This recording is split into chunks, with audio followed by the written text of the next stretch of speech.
Here's a fun fact. Jose Mourinho is the last manager at Chelsea Football Club to be employed for longer than 2 seasons. Before him, the last manager to do that was also Jose Mourinho, about 8 years prior. The more you know. Under Roman Abramovich, Chelsea had 14 different full-time managers in 19 years. Under Bluco, in the 3 years they've been around, that number now sits at around 5. Who would have thought the Americans would be more trigger-happy than the Rush? Just when you think Chelsea are approaching something within the ballpark of stability, they pull the rug right out from beneath their own feet and leave us all questioning what on earth their end goal is. It feels like just yesterday we were watching Chelsea outplay Barcelona, outplay PSG, winning the Conference League and the Club World Cup. Enzo Maresca was supposed to be the one to bring balance to the madness, yet this is how it ends for him. After 18 months in charge, Bluco woke up on New Year's Day, got themselves a gym membership, wrote down New Year, New Me in their daily affirmations journal, and fired him. And even though this all sounds great to rival fans, I'd like to remind you all that there is no club quite like Chelsea when it comes to feigning injury and hitting you with a sucker punch.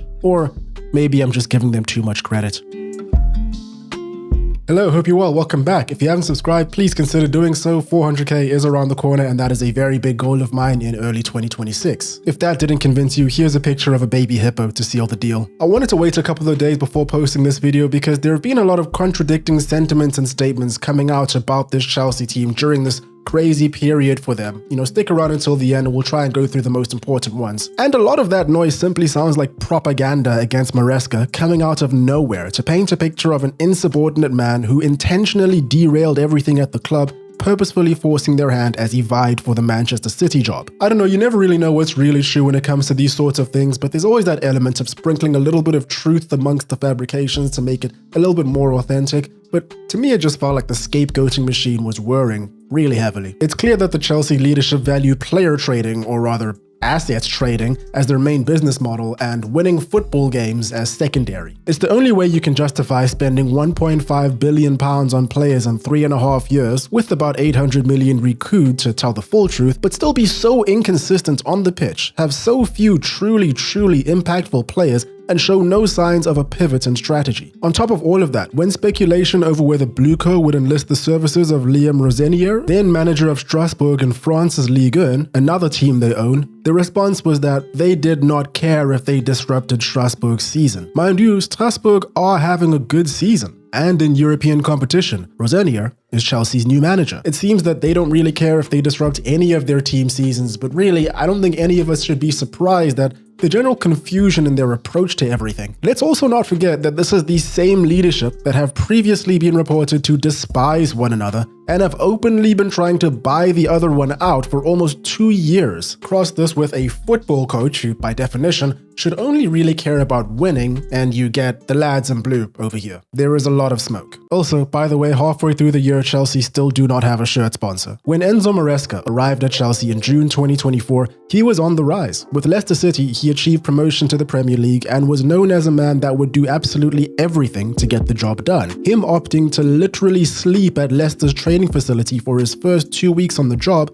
is a true testament to that. In his first season in London, he guided a young, often disjointed Chelsea side to a top 4 league finish, winning significant silverware along the way. You can discredit the Conference League and the Club World Cup as much as you want, but the fact of the matter is that the competition that Chelsea were facing in these tournaments were taking it very seriously, and both of these cups had both financial and marketing significance. PSG most certainly cared in that Club World Cup final, but were outplayed and were distraught afterwards. That was all Maresca's doing. He molded a team draped in criticism over big spending and a perceived lack of direction and experience into hard-pressing, dynamic winners. Fast forward to 12 games into the season and Chelsea were looking strong. Second to Arsenal, wins against Liverpool and Spurs, perhaps ready for a title challenge. The team already had a taste for silverware, so why not? But the good times were not to last. Since November up to the present day, Chelsea have only won twice in all competitions. They've dropped to 5th as the trailing pack has caught up, and have dropped 20 points from winning positions across all competitions, failing to beat the likes of Manchester United. So, what happened? Towards the end of Maresca's time with Chelsea, they were really a team of two sides. They could be exciting, direct, and incisive against the best of them, but, terribly blunt against weaker outfits. The major critics will tell you Maresca became far too rigid in his approach to matches. Positional play styles led to predictable attacks, and frustration peaked. His tactics were questioned further pertaining to his man management. All of this fell on Maresca's head, all of which led to this comment bizarrely made after a home win to Everton. This is the reason why I praise the player, because with so many problems, they are doing very well. Since I joined the club, the last 48 hours has been the worst 48 hours since I joined the club, because many people didn't support us. From that, we can ascertain that in Maresca's mind, probably in reality, all of this came down to a lack of just general support. He understandably clashed against Chelsea's recruitment strategy and lack of responsiveness to his squad needs. After Colwill suffered a knee injury in pre-season, Maresca requested an experienced centre-back. He didn't get it. The board didn't want to deviate from their long-term strategy that focused on youth. Experienced players might win you trophies, but they don't retain value, do they? Another problem that he seemed to be having was his rotation policy. He could never win if he rotated too much or rotated too little. He carefully manages Cole Palmer's minutes, taking him off against Bournemouth, admittedly when Chelsea were chasing a match, but he clearly did not rate Andre Santos. He gets crucified by the fans. As we'll get into just now, he would play certain players for multiple games in a row and get crucified by those in upper management. It was a tightrope performance. A problem that was amplified by the fact that it's long been known that Chelsea have had a problem with rotation and load management in general. Think back to the days of Poch and Potter, where Chelsea's best players were never fit. If there was any improvement in this category, it seems that the improvement was not satisfactory. Add on to that players who were previously promised a certain amount of game time when signing sent their agents to complain about the manager to the leadership, an opinion that Chelsea's ownership echoed because they wanted all players to have some game time to ensure their transfer value did not dip. That's right, it seems that Chelsea became a glorified Saturday morning children's soccer club. Maresca believed the team's best players were being held back by these conservative restrictions. And because of Reece James, this problem hit an all-time high. The club medical team advised rotating James in late 2025, but Maresca at one point defied this by fielding the captain for 3 full matches in a week in December. James hadn't done that since 2023. At one point, I thought this man would never walk again, so perhaps the board had a point here. The directors and medical staff are believed to have intervened and let Maresca know he wouldn't be allowed to pull that kind of stunt ever again. And this is what's reported to be the cause of that worst 48 hours comment after the Everton game. And to put the cherry on the cake, there was the issue of Maresca's wandering eye. With Pep Guardiola's Manchester City exit seeming like it will be imminent, God, please,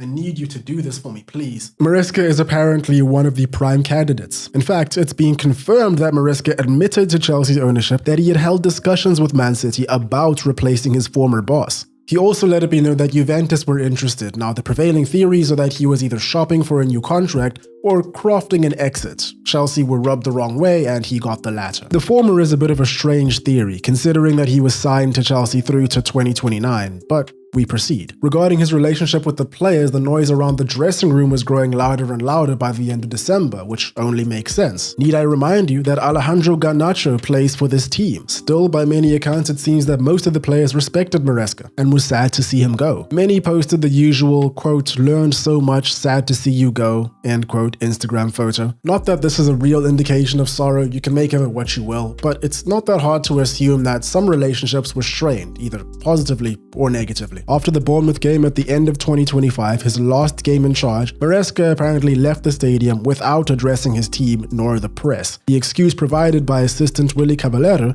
was that the manager was ill. Oh, he was sick of something, alright. It's since emerged, according to some publications, that Maresca was using the time to, quote, consider his position at the club, having already mentally separated himself from the group before being let go 2 days later. Again, I don't know how much of this is true, but it's clear to anyone that's half paying attention that Chelsea's leadership is not willing to give the manager, head coach, the level of control that's previously been afforded to their predecessors, which is their prerogative, by the way. It's their business. They can run it the way they want to, but it's all culminated in this, with key objectives still to play for across 4 competitions, including qualification for Champions League. Enzo and the club believe a change gives the team the best chance of getting the season back on track. A direct quote from Chelsea's farewell message to the manager. In other words, Maresca's refusal to stay on script was incompatible with the vision of Chelsea's decision makers. Who's to blame? Hear me out. It's possible that multiple parties need to shoulder the blame for this. While most media reporting seems to be painting Enzo Maresca in a really bad light, no doubt thanks to intentional club briefing, I think all of us should be able to see how a disgruntled employee who simply had unrealistic expectations or simply refused to understand the culture and working environment that they were, working within is a bit of a problem. I personally believe that Chelsea are barely a Champions League team and are prone to overperforming. And I know what you're probably thinking, prone to overperforming? Doesn't that just mean that you're performing? But I don't know, man. These guys can have long stretches of glory. Last season is a prime example. They were winning games, climbing up the table. They were Liverpool's only competition for a good few weeks until it all came tumbling down for probably similar reasons to what's going on right now. They've done it again this season and same result. And I'll use the same arguments I just used about overperforming. If that keeps happening, isn't that just their level? Isn't that just normal? You can come up with any excuse you want. The board's not supportive. The players aren't responsive. Whatever you want. If it keeps happening, isn't that just normal? Look at Manchester United. They've been disjointed and chaotic for over a decade now. It's normal now. No matter how much people want to have nostalgia and whatever it is, this is normal. This is the reality that they're living in. Same thing goes for Chelsea and Bluco 3 years in. And just for the record, one of the main comments that I got in the Manchester United video that I posted after the Amorim sacking was that Chelsea and United aren't that similar because Chelsea are actually winning trophies. Newsflash, Manchester United have been winning trophies during this bad period. These club situations are a lot more similar than you think. Let's not fight each other. We're all in the dumps together. So how much of this is down to Bluco's poor overall sporting strategy? Obviously, Maresca deserves at least some of the blame. 1 win in 7 games over the crucial festive period is just horrific. He didn't fit the job description, despite knowing the job requirements, and the owners love to sack managers. This is perhaps the best way to describe this. Under 21 coach Callum McFarlane took over as caretaker manager in the interim. In his first game in charge, he didn't do too badly, a 1-1 draw against Manchester City. But the board have obviously had to move quickly to find a new long-term coach. Liam Rosenior emerged as the leading candidate. From what I've read, Rosenior did a very good job at Strasbourg. He qualified for the Conference League in his first season there, and he has a growing reputation for developing young players. He's also worked with Bluco for almost 2 years now. He likely knows the restrictions he'll face as the coach of this team. Knowing that, he's probably a perfect candidate for the owners. However, he has never managed in the Premier League, and his ability to keep both the fans and the management happy are clearly 2 very different skill sets. Chelsea really do know how to keep things interesting. As far as Enzo Maresca, perhaps this firing was all part of his plan, and if we see him managing Man City in the foreseeable future, I'm sure the I told you so boys will be out in full force. But what I will say, as I said at the start, Chelsea are a team that has proven time and time again that there is no team quite like them